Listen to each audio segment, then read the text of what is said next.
ètò tó ẹ dálẹ̀ lédè ọlọ́wọ́ bá túbọ̀ máa wà pẹ̀lú ẹ̀yìn àti kábíyèsí ẹgbẹ́ fún wa ẹgbẹ́ fún ẹ jẹ́ ká sọ pé kábíyèsí o.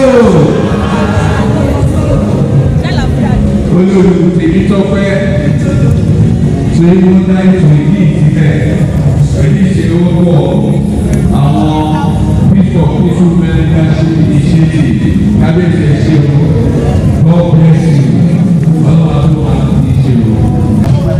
a lè dúpẹ́ lọ́wọ́ àwọn kábíyèsí wa náà tó dìde tó wá pé abẹ́ ti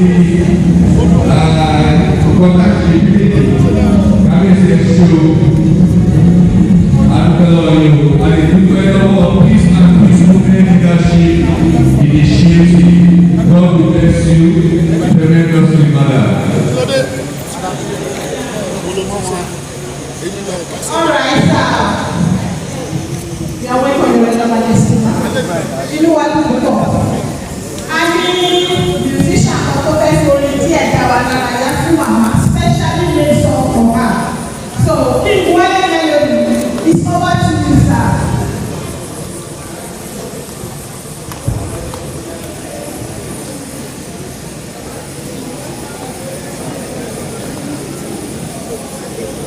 Good afternoon, Your Majesty.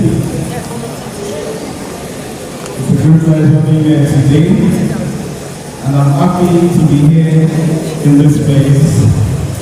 Peace of Peace Women Initiative Leadership and with Hope Alive Africa Initiative has been reason why we are here for the medical outreach.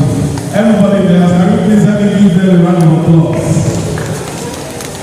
Can we give them a round of applause? Please very lovely. A standing ovation for them.